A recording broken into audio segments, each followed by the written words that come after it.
Wala ng unit team. It's just been a little over a year since the election. Sorry? Now Nagkakagulo saying na raw. wala na daw unit team. Sa palagay It's ko, the end wala of namang unity. problema yung kapatid ko at si Vice President. Marami yata sa iba, yung mga umaaligid, nag-aambisyon, manghang magsalita, pumoporma. Kaya galit na galit ako nung araw ng Yolanda. Mahintang ulo ng bakla. Bakit Sabi ba? Wala ko, po kayo ba? dun? Ba't ganyan? Ha? Wala kayo dun sa Leyte? Hindi, kasi ayoko nang ganun dahil yun nga, dapat igalang yung pagdiriwang at yung paglipas ng libo-libo na waray doon sa Tacloban. Imbes na ganun, naging papogi, tapos sa panayang banatan, nainis naman ako sa ganun. Ayoko naman ng ganun.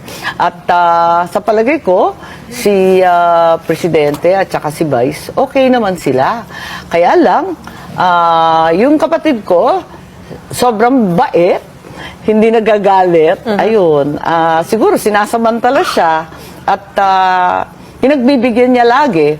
Pero in the meantime, naawa naman ako kay Vice President dahil bugbog sarado na siya. Kung Agree po kayo dun sa apakasimple ano? naman ng issue, kung bakit naman lumaki na lumaki. You explained na sobrang okay naman, walang lamat between the Vice President and the President, your brother. Wala Kamusta nang guguluhan pa. Ako talaga nalulungkot na talaga dyan Nalulungkot na talaga ako na sinisira talaga yung magandang samahan ng unit team. At yun, ang masakit dyan, hindi lang yung pagkakaibigan, yung mahirap dyan, talaga hindi maganda para sa Pilipinas. Kasi mas matibay tayo kapag solid North, solid South, solid Pinas. Di matibay tayo, magandang takbo. Eto pa, hindi nga tayo makaahon-ahon dito sa pandemic, itong pandemonyo na pagkatagal-tagal. Kasi hindi pa kompleto yung trabaho. Marami pa tayong graduate na yung mga trabaho nila, food delivery pa rin, nakakatatong taon na. Tapos ang taas-taas ng presyo ng bigas. Talaga naman, yung pagkain, pahirapan.